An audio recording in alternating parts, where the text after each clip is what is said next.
Welcome to Harish academy online classes. So మనం Indian పాలిటీలో central government గురించి తెలుసుకుంటున్నాం. సో ఇందులో వెరీ ఇంపార్టెంట్ మనకు ప్రధానమంత్రి, కేంద్ర మంత్రి మండలి. సో భారతదేశం పార్లమెంటరీ తరహా ప్రభుత్వ విధానంను కలిగి ఉంది, మనకు తెలుసు. సో ప్రజాస్వామ్యం అనేటువంటిది రెండు రకాలు: ప్రత్యక్ష ప్రజాస్వామ్యం, పరోక్ష ప్రజాస్వామ్యం. సో భారతదేశం పరోక్ష ప్రజాస్వామ్యం. సో పరోక్ష ప్రజాస్వామ్య దేశాలు మళ్ళీ రెండు రకాలుగా ఉంటాయి: అధ్యక్ష తరహా ప్రజాస్వామ్యం మరియు పార్లమెంటరీ తరహా ప్రజాస్వామ్యం. సో భారతదేశం ఇందులో పార్లమెంటరీ తరహా ప్రజాస్వామ్య దేశము.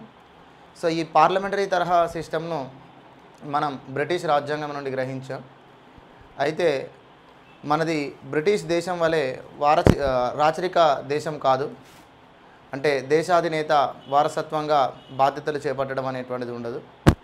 సో బ్రిటిష్ దేశం మాదిరిగా పార్లమెంటరీ తరహా ప్రజాస్వామ్య దేశం అయినప్పటికీ సో మనది ప్రజాస్వామ్య గణతంత్ర దేశం. భారత రాజ్యాంగ సభలో భారతదేశం అధ్యక్ష తరహా ప్రజాస్వామ్య దేశంగా ఉండాలనేటువంటి వాదన కూడా వచ్చింది. కేటీ షా లాంటి వ్యక్తులు దాన్ని డిమాండ్ చేశారు. అయితే మెజారిటీ సభ్యులు మరియు వారిలో ముఖ్యులైనటువంటి జవహర్లాల్ నెహ్రూ కానీ, వల్లభాయ్ పటేల్ కానీ, తర్వాత మనకు రాజేంద్ర ప్రసాద్ కానీ, వీరంతా కూడా పార్లమెంటరీ తరహా ప్రజాస్వామ్యమే సరి అయినది అని చెప్పేసి, భారతదేశానికి అదే అనువైనది అని చెప్పేసి పేర్కొనడం జరిగింది.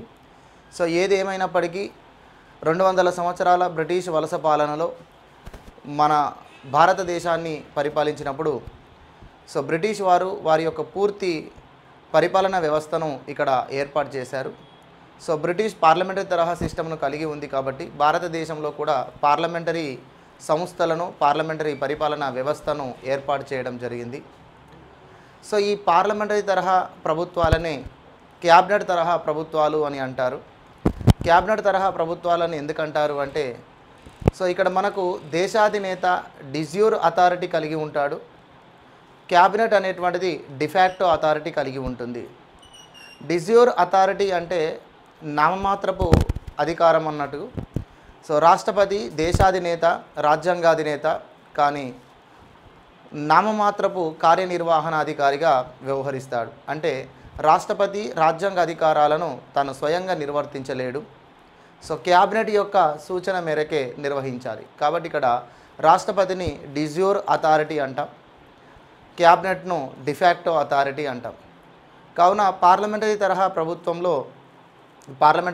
ప్రభుత్వంలో ఇద్దరు అధినేతలు ఉంటున్నారు. ఒకరు దేశాధినేత, మరొకరు ప్రభుత్వాధినేత. దేశాధినేత రాష్ట్రపతి, ప్రభుత్వాధినేత ప్రధానమంత్రి.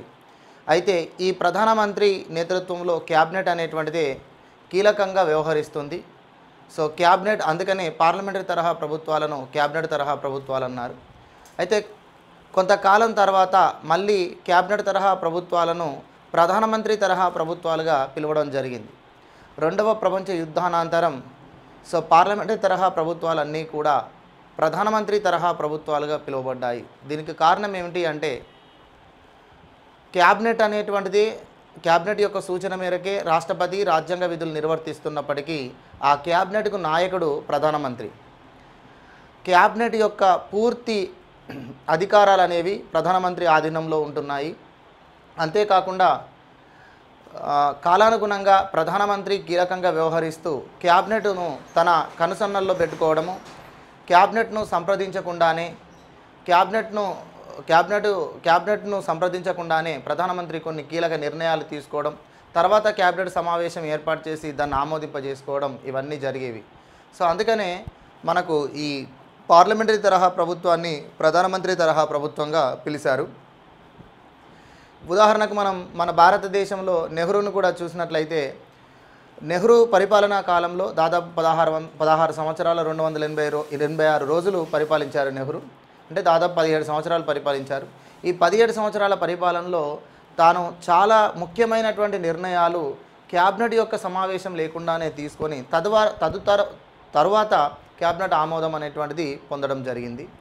అందుకనే పార్లమెంటరీ తరహా ప్రభుత్వం అంతా కూడా ప్రధానమంత్రి తరహా ప్రభుత్వమే. ప్రధానమంత్రి యొక్క ఆదేశం మేరకే ఈ వ్యవస్థ నడుస్తుంది. అంతేకాకుండా దేశ భవిష్యత్తు ప్రగతి అనేటువంటిది కూడా ప్రధానమంత్రి నాయకత్వంపైనే ఆధారపడి ఉంటుంది. సో అందుకే పార్లమెంటు తరహా ప్రభుత్వాలన్నీ ప్రధానమంత్రి తరహా ప్రభుత్వాలుగా పిలువబడుతూ ఉన్నాయి. సో అలాంటి పార్లమెంటు తరహా ప్రభుత్వంలో మరి మన ప్రధానమంత్రి నేతృత్వంలోని కేంద్ర మంత్రి మండలి యొక్క రాజ్యాంగ అధికారాలు ఏమిటి అనేటువంటిది మనం ఈరోజు క్లాసులో చూద్దాం. సో పార్లమెంటు తరహా ప్రభుత్వంలో కీలకమైనటువంటి ప్రధానమంత్రి కేంద్ర మంత్రి మండలి గురించి రాజ్యాంగంలో మనకు కేవలం 4 ఆర్టికల్స్ మాత్రమే ప్రత్యేకంగా తెలియజేస్తున్నాయి. ఈ 4 ఆర్టికల్స్ భారత రాజ్యాంగంలో 5వ భాగంలో 1వ అధ్యాయం నందు 74, 75, 77, 78 ఆర్టికల్స్ అనేటువంటివి ఉన్నాయి. సో ఇవి ప్రధానమంత్రి కేంద్ర మంత్రి మండలి గురించి తెలియజేస్తున్నాయి. ఇందులో 74 ఆర్టికల్ మనం చూసినట్లయితే ప్రధానమంత్రి నేతృత్వంలో కేంద్ర మంత్రి మండలి ఉంటుంది అనేది ఈ ఆర్టికల్ తెలియజేస్తుంది. ప్రధానమంత్రి నేతృత్వంలో కేంద్ర మంత్రి మండలి ఉంటుంది అనేది. ఇందులో రెండు క్లాసులు ఉన్నాయి మనకు. 74 క్లాస్ 1 ఆర్టికల్ అనేటువంటిది ఏమో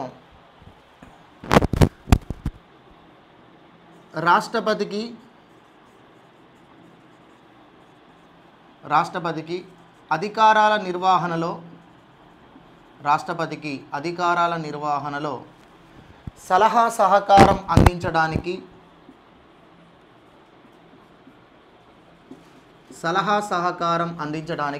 ప్రధానమంత్రి నేతృత్వంలోని కేంద్ర మంత్రి మండలి ఉంటుంది అని చెప్పబడుతుంది. రాష్ట్రపతికి అధికారాల నిర్వహణలో అంటే అవి రాజ్యాంగ అధికారాలు అనుకోవచ్చు, కార్యనిర్వహణ అధికారాలను అనుకోవచ్చు. సో రాష్ట్రపతికి అధికారాల నిర్వహణలో సలహా సహకారం అందించడానికి ప్రధానమంత్రి నేతృత్వంలోని కేంద్ర మంత్రి మండలి ఉంటుంది అని చెప్పబడింది. సో దీన్ని బట్టి మనకు ఏం తెలుస్తుంది అంటే ప్రధానమంత్రి కేంద్ర మంత్రి మండలి యొక్క సలహా సహకారం మేరకు రాష్ట్రపతి రాజ్యాంగ అధికారాలు నిర్వర్తిస్తారు అని చెప్పబడి ఉంది. అదేవిధంగా మనకు మరొక ఆర్టికల్ ఉంది. 53 క్లాస్ 1 అనేటువంటి ఆర్టికల్ ఉంటుంది. రాష్ట్రపతి గురించి తెలియజేసినటువంటి ఆర్టికల్ ఇది. రాష్ట్రపతికి రాజ్యాంగ అధికారాలన్నీ ఉంటాయి. ఈ అధికారాలను తానే స్వయంగా లేదా ఇతరుల సహకారంతో నిర్వర్తించవచ్చును అని చెప్పి 53 క్లాస్ 1 ఆర్టికల్ ఉంటుంది. అయితే ఈ 2 ఆర్టికల్స్ కొంత వివాదాస్పదం కావడానికి కూడా కారణమైనవి. ఏమిటంటే 53 క్లాస్ 1 ఆర్టికల్ ప్రకారం రాష్ట్రపతి స్వయంగా నిర్ణయాలు తీసుకోవచ్చు అనేటువంటిది ఒక వాక్యము. అతనికి కొన్ని విచక్షణ అధికారాలు కూడా ఉన్నాయి అని చెప్పేసి ఇక్కడ తెలుస్తుంది. 74 క్లాస్ 1 ఆర్టికల్ వద్ద ప్రధానమంత్రి మంత్రిమండలి యొక్క సలహా సహకారంతో రాష్ట్రపతి రాజ్యాంగ అధికారాలు నిర్వర్తిస్తారు అని చెప్పేసి ఇక్కడ ఉంది. అయితే భారతదేశంలో రాష్ట్రపతిగా ప్రధానమంత్రిగా కొంతమంది వ్యక్తులు పనిచేసినప్పుడు కొన్ని విషయాలలో భేదాభిప్రాయాలు వచ్చి స్వయం నిర్ణయాధికారం నాకుంది అని రాష్ట్రపతి గారు, ప్రధానమంత్రి క్యాబినెట్ యొక్క సూచన మేరకే పనిచేయాలి అని ప్రధానమంత్రి గారు దీనికి కొంత మొండిపట్టు పట్టడం వలన అది వివాదాస్పదమై సుప్రీంకోర్టు కూడా ఇందులో సూచన చేయాల్సినటువంటి అవసరం వచ్చింది. ఏమిటి అంటే వారు రాష్ట్రపతిగా రాజేంద్ర ప్రసాద్ గారు, తర్వాత ప్రధానమంత్రిగా నెహ్రూ గారు ఉన్నప్పుడు హిందూ కోడ్ బిల్లు విషయంలో కానీ మరికొన్ని విషయాల్లో కానీ వీరి మధ్య భేదాభిప్రాయాలు రావడం, సో రాష్ట్రపతి దానికి ఆమోదం తెలియజేయకపోవడం, రాష్ట్రపతి దాన్ని అంగీకరించను అని చెప్పడం, ప్రధానమంత్రి మేము చెప్పింది మీరు ఖచ్చితంగా చేయాల్సిందే అని అనడం. అదేవిధంగా రాష్ట్రపతిగా వివి గిరి గారు ఉన్నప్పుడు, ప్రధానమంత్రిగా ఇందిరాగాంధీ గారు ఉన్నప్పుడు కూడా ఇలాంటి సందర్భాలు కూడా వచ్చాయి. ముఖ్యంగా రాజాభరణాలను రద్దు చేయడం విషయంలో కావచ్చు, తర్వాత ఇంకా ఇతర కొన్ని విషయాలలో కావచ్చు, రాష్ట్రపతికి ప్రధానమంత్రికి మధ్య ఇలాంటి గొడవ రావడానికి కారణము ఈ 2 ఆర్టికల్సే అని మనం చెప్పొచ్చు. మరి వాస్తవానికి రాష్ట్రపతికి స్వయం నిర్ణయాధికారాలు ఉన్నాయా అంటే ఉన్నాయి అని చెప్పొచ్చు. రాజ్యాంగంలో 53 క్లాస్ 1 ఆర్టికల్ ఉంటుంది. మరి ప్రధానమంత్రి క్యాబినెట్ యొక్క సలహా సహకారంతో రాష్ట్రపతి రాజ్యాంగ విధులను తప్పనిసరిగా నిర్వర్తించాలా అంటే తప్పనిసరి అనే పదం మాత్రం ఇక్కడ మనకు కనిపించట్లేదు. అదొకటి మనం ఇక్కడ గమనించవచ్చు. అందుకనే మనకు సుప్రీంకోర్టు 2 కేసులలో కూడా తీర్పు ఇచ్చి ఉంది. ఒకటి రామ్ సవాయ్ సింగ్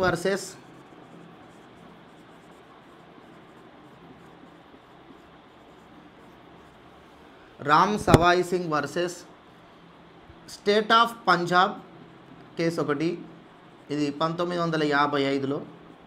ఈ కేసు ఏమని చెప్పిందంటే ప్రధానమంత్రి మంత్రిమండలి యొక్క సలహా మేరకు రాష్ట్రపతి రాజ్యాంగ విధులు నిర్వర్తించాలి అని చెప్పేసి అంది. ప్రధానమంత్రి మంత్రిమండలి సలహాను తిరస్కరించడానికి వీలు లేదు, ఎందుకంటే ఇది పార్లమెంటరీ తరహా ప్రభుత్వం కాబట్టి. పార్లమెంటరీ తరహా ప్రభుత్వం అంటేనే ప్రధానమంత్రి మంత్రిమండలి యొక్క సలహా సహకారంతో రాజ్యాంగ అధికారాలు నిర్వర్తించబడతాయి. కావున ప్రధానమంత్రి మంత్రిమండలి యొక్క సలహా సహకారం మేరకు రాష్ట్రపతి రాజ్యాంగ విధులు నిర్వర్తించాలి అని చెప్పారు. ఇదే అంశాన్ని యుఎన్ఆర్ రావ్ వర్సెస్ ఇందిరాగాంధీ 1971, అదేవిధంగా Shamsher Singh versus state of Punjab 1974, ఈ 2 కేసులలో కూడా సుప్రీంకోర్టు పైన చెప్పినటువంటి విషయాన్నే మరొకసారి తెలియజేసింది. రాష్ట్రపతి రాజ్యాంగాధినేత మాత్రమే, కానీ ప్రధానమంత్రి ప్రభుత్వాధినేత, క్యాబినెట్ నాయకుడు. కాబట్టి ప్రభుత్వాధినేత యొక్క సిఫార్సును మేరకే రాష్ట్రపతి రాజ్యాంగ విధులు నిర్వర్తించాలి అని చెప్పేసి ఈ కేసులలో సుప్రీంకోర్టు తీర్పునివ్వడం జరిగింది. అయితే ఈ రకంగా తీర్పు ఇచ్చినప్పటికీ కూడా రాష్ట్రపతికి విచక్షణాధికారాలు ఖచ్చితంగా ఉంటాయి, వాటిని కాదనలేము అని చెప్పడంతో కొన్ని కీలకమైన నిర్ణయాలలో ప్రధానమంత్రి మంత్రిమండలి యొక్క సలహాను రాష్ట్రపతి తిరస్కరించడం సరి అనేది కాదు అనుకొని ఇందిరాగాంధీ ప్రభుత్వం అమెండ్మెంట్ ద్వారా తప్పనిసరిగా ప్రధానమంత్రి మంత్రిమండలి సలహాను పాటించాల్సిందే అనే విధంగా సవరణ చేయడం జరిగింది. 1976 సంవత్సరంలో 42వ రాజ్యాంగ సవరణ చట్టం చేసి 42వ రాజ్యాంగ సవరణ చట్టం చేసి ప్రధానమంత్రి మంత్రిమండలి సలహా సహకారం మేరకే రాష్ట్రపతి రాజ్యాంగ విధులు నిర్వర్తించాలి. అంతేకాకుండా తప్పనిసరి అనే పదము కూడా యాడ్ చేశారు. తప్పనిసరిగా ప్రధానమంత్రి మంత్రిమండలి సలహా సహకారం మేరకే రాజ్యాంగ విధులు నిర్వర్తించాలి అని చెప్పి. అయితే తప్పనిసరి అనేటువంటి పదాన్ని చేర్చడంతో ఇక రాష్ట్రపతికి పూర్తిగా బ్రిటిష్ రాణి వలె పూర్తి అధికారాలు ఏ అధికారం లేకుండా పోయింది. అంటే ఒక ఆమోదం తెలియజేయడం తప్ప పరిపాలన సంక్షోభం ఏర్పడినప్పుడు కానీ, దేశంలో ఏదైనా అత్యవసర పరిస్థితులు ఏర్పడినప్పుడు కానీ, ప్రభుత్వ ఏర్పాటులో ఏదైనా సందిగ్ధత ఏర్పడినప్పుడు కానీ రాష్ట్రపతికి విచక్షణ అధికారాలు లేకపోతే చాలా ఇబ్బందులు ఎదురవుతాయి. సో బ్రిటిష్ రాచరిక దేశం, అక్కడ ఉన్నటువంటి సిస్టమ్ వేరు. కానీ భారతదేశం ప్రజాస్వామ్య గణతంత్ర దేశం. సో గణతంత్ర దేశానికి ప్రతీక రాష్ట్రపతి. సో కాబట్టి రాష్ట్రపతికి కూడా కొన్ని విచక్షణ అధికారాలు ఉండాలి అని చెప్పేసి ప్రధానమంత్రి మంత్రిమండలి యొక్క సలహా సహకారంను పాటించకూడదు అని కూడా ఖండించలేం. ప్రధానమంత్రి మంత్రిమండలి సలహా మేరకు రాష్ట్రపతి రాజ్యాంగ విధులు నిర్వర్తించాలి, మరియు రాష్ట్రపతికి కూడా కొన్ని విచక్షణ అధికారాలు ఉండాల్సిందే. కావున తప్పనిసరి అనే పదం సరైనది కాదు అని చెప్పేసి 1978 సంవత్సరంలో మొరార్జీ దేశాయ్ గవర్నమెంటు మళ్ళీ 44వ రాజ్యాంగ సవరణ తీసుకొచ్చి తప్పనిసరి అనే పదాన్ని తొలగిస్తూ రాష్ట్రపతి ప్రధానమంత్రి మంత్రిమండలి సలహాను ఒక్కసారి పునః పరిశీలనకు పంపవచ్చును, పునః పరిశీలనకు తిరస్కరించవచ్చును అని చెప్పేసి అన్నారు. అంటే ఉదాహరణకు మనం ఈ విషయం చూసినట్లయితే వాజ్పేయి గవర్నమెంట్ అధికారంలో ఉన్నప్పుడు రాష్ట్రపతిగా కేఆర్ నారాయణ గారు ఉన్నారు. సో వాజ్పేయి గవర్నమెంట్ బీహార్ రాష్ట్రంలో రబ్రీదేవి ముఖ్యమంత్రిగా కొనసాగుతుంది. సో రబ్రీదేవి ప్రభుత్వాన్ని రద్దు చేసి ఆ రాష్ట్రంలో రాష్ట్రపతి పాలన విధించాలని వాజ్పేయి గవర్నమెంట్ రాష్ట్రపతి కేఆర్ నారాయణన్కు సిఫార్సు చేసినప్పుడు అప్పుడు కేఆర్ నారాయణన్ ఇది సరి అనేది కాదు, దీనిపై మరొకసారి నిర్ణయం తీసుకోండి, మరొకసారి పునః పరిశీలన చేయండి, పునరాలోచన చేయండి అని చెప్పేసి ఆ రాష్ట్రపతి పాలన అనే దానికి ఆమోదం తెలియజేయకుండా క్యాబినెట్ సిఫార్సును తిరిగి పంపడం జరిగింది. అప్పుడు వాజ్పేయి గవర్నమెంట్ మళ్ళీ పునః పరిశీలన చేసినా కూడా ఖచ్చితంగా అక్కడ ప్రభుదేవి ప్రభుత్వం కొనసాగడానికి వీలు లేదు, కాబట్టి ఆ ప్రభుత్వాన్ని రద్దు చేయండి, డిస్మిస్ చేయండి, చేసి అక్కడ ప్రెసిడెంట్ రూల్ను తీసుకురండి అని చెప్పేసి మళ్ళీ సిఫార్సు చేశారు. అప్పుడు ఇక తప్పనిసరిగా ఆమోదించాల్సిందే, ఎందుకంటే 1978లో 44 అమెండ్మెంట్ యాక్ట్ కూడా అదే చెప్తుంది.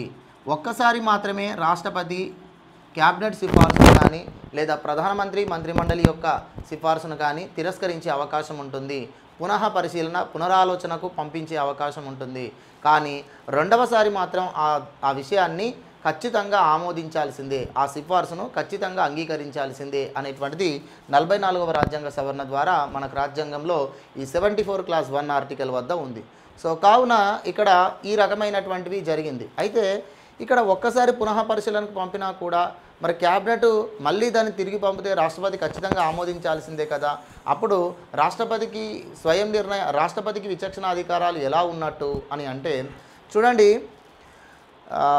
పునః పరిశీలనకు పునరాలోచనకు రాష్ట్రపతి తిరిగి పంపిండు అంటే మళ్ళీ క్యాబినెట్ ఏమైనా ఆత్మ పరిశీలన చేసుకోవచ్చు. అంటే ఇది సరైనది కాదు, రాష్ట్రపతి దీన్ని తిరస్కరించాడు కాబట్టి దీని గురించి ఆలోచిద్దామని చెప్పేసి, లేదా మొండిగా వ్యవహరించి ఖచ్చితంగా ఆమోదించాల్సిందే, మేము చెప్పింది నువ్వు చేయాల్సిందే అని రెండోసారి రాష్ట్రపతి పంపినప్పుడు రాష్ట్రపతి ఆమోదించినా కూడా రాష్ట్రపతి ఆమోదించిన తర్వాత రాష్ట్రపతి పాలన ప్రకటించబడిన తర్వాత 2 months లోపు పార్లమెంటులో మెజారిటీ సభ్యులతో అది ఆమోదం పొందాల్సి ఉంటుంది 2 సభలలో. అప్పుడు ఖచ్చితంగా రాష్ట్రపతి చేత ఒకసారి తిరస్కరణకు గురైంది కాబట్టి పునరాలోచనకు పంపబడింది కాబట్టి పార్లమెంటులో దీన్ని ప్రతిపక్షాలు విపక్షాలు ప్రశ్నించే అవకాశం ఉంటుంది, ఇది సరి అనేది కాదు అని అడ్డుకునే అధికారం ఉంటుంది. అప్పుడు ప్రభుత్వం తన మాటను వెనక్కి తీసుకునే అవకాశం కూడా ఉండొచ్చు. సో ఇలాంటిది జరిగిందా అంటే జరిగింది. ఇది కూడా వాజ్పేయి విషయంలోనే, కేఆర్ నారాయణ్ విషయంలోనే జరిగింది. వాజ్పేయి గవర్నమెంట్ రబ్రీదేవి ప్రభుత్వాన్ని ఖచ్చితంగా రద్దు చేయాల్సిందే, రాష్ట్రపతి పాలన విధించాల్సిందే అని రెండోసారి సిఫార్సు చేసినప్పుడు రాష్ట్రపతి దానికి ఆమోదం తెలియజేసినప్పుడు బీహార్లో రాష్ట్రపతి పాలన అమల్లోనికి వచ్చింది. అయితే 2 months లోపు దాన్ని పార్లమెంట్లో మళ్ళీ ఆమోదించాల్సి వచ్చినప్పుడు లోక్సభలో ఆమోదం పొందింది, కానీ రాజ్యసభలో రాష్ట్రపతి పాలన ప్రకటన అనేది ఆమోదం పొందలేదు. ఆమోదం పొందకపోవడం వలన తిరిగి మళ్ళీ రబ్రీదేవి ప్రభుత్వం, రాష్ట్రపతి పాలన రద్దయిపోయి రబ్రీదేవి ప్రభుత్వం బీహార్లో అధికారంలో కొనసాగడం జరిగింది. సో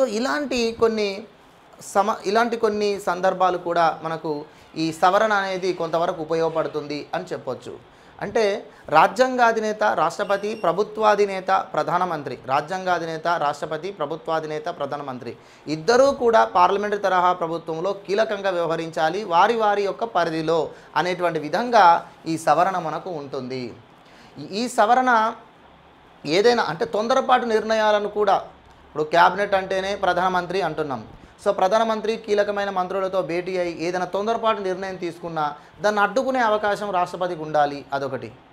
సో అంతేకాకుండా రాష్ట్రపతికి కొన్ని విచక్షణాధికారాలు ఎందుకు ఉండాలి అంటే దేశంలో ఈరోజు మన కేంద్ర ప్రభుత్వంలో మెజారిటీ ప్రభుత్వం కొనసాగుతుంది. ఒకవేళ హంగు ప్రభుత్వం ఉందనుకోండి, హంగు ప్రభుత్వం ఉన్నప్పుడు, సంకీర్ణ ప్రభుత్వాలు ఉన్నప్పుడు, తర్వాత ప్రభుత్వాల ఏర్పాటు సరిగా లేనప్పుడు, ఒక సందిగ్ధత ఏర్పడినప్పుడు అప్పుడు గవర్నమెంట్ ఏర్పాటు చేయడంలో, దేశాన్ని కాపాడడంలో, ప్రజాస్వామ్య వ్యవస్థను కాపాడడంలో అప్పుడు రాష్ట్రపతికి కొన్ని విచక్షణ అధికారాలు కూడా అవసరం. అందుకే 53 క్లాస్ 1 ఆర్టికల్ను, స్వయం నిర్ణయ అధికారాలను అలానే కొనసాగిస్తూ ఇక్కడ మాత్రం 44వ రాజ్యాంగ సవరణ ద్వారా ఒక మంచి ఏర్పాటు చేశారు అని చెప్పేసి అనొచ్చు. అంటే ప్రధానమంత్రిని తగ్గించలేము అని రాష్ట్రపతిని కూడా తగ్గించలేము, ఇద్దరూ కూడా పార్లమెంటరీ తరహా ప్రభుత్వంలో కీలకమైనటువంటి వ్యక్తులే.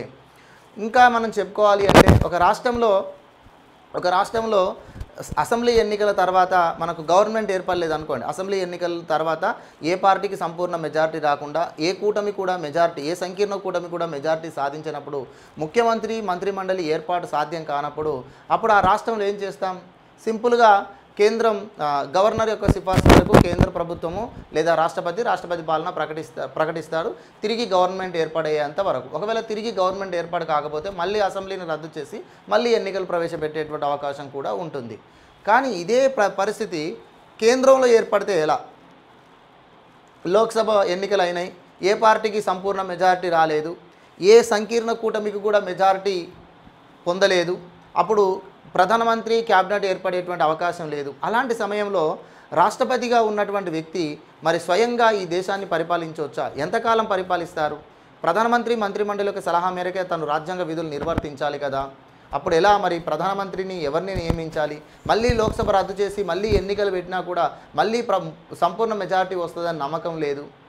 సో కాబట్టి ఇలాంటి సమయంలో రాష్ట్రపతిగా ఉన్నటువంటి వ్యక్తి ఎవరో ఒక వ్యక్తిని ప్రధానమంత్రిగా తీసుకొని తనని మెజారిటీ నిరూపించుకోమనే అవకాశం ఇవ్వడం, అంతేకాకుండా ప్రభుత్వాన్ని నడపగలడు అనేటువంటి నమ్మకం ఉన్నటువంటి వ్యక్తిని పార్లమెంట్ సభ్యుని తీసుకొచ్చి ప్రధానమంత్రి చేసి అతనికి మద్దతును ఇవ్వమని అంటే అతను మద్దతును నిరూపించుకోమని అతనికి కొంతకాలం గడువు ఇవ్వడం, 2 వారాలు 3 వారాలు గడువు ఇవ్వడం, ఇదంతా కూడా మనకు ఉపయోగపడుతుంది.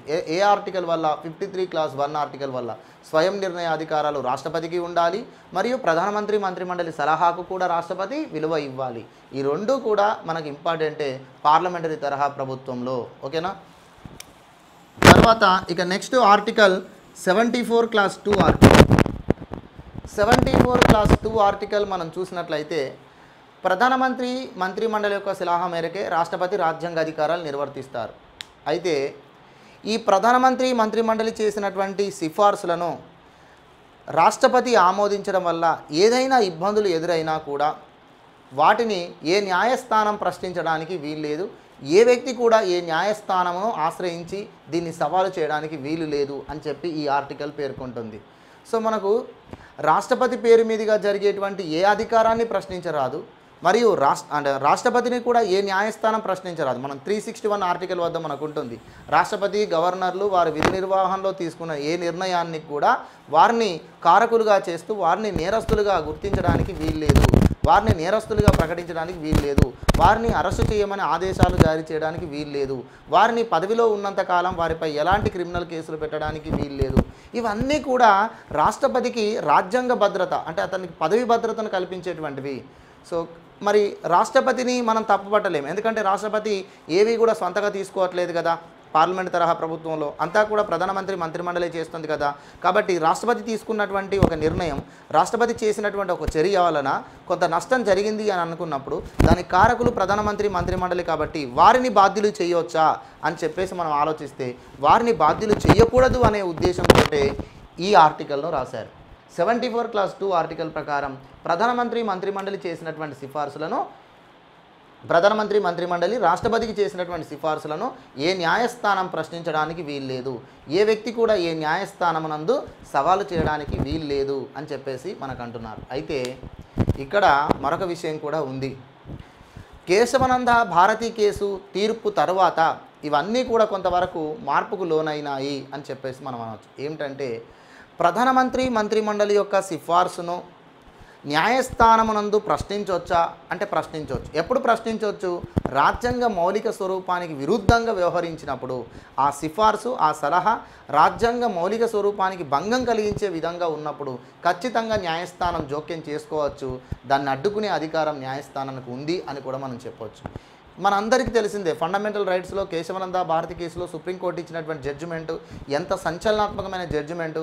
అసలు రాజ్యాంగానికి ఒక కొత్త స్వరూపాన్ని తీసుకొచ్చింది.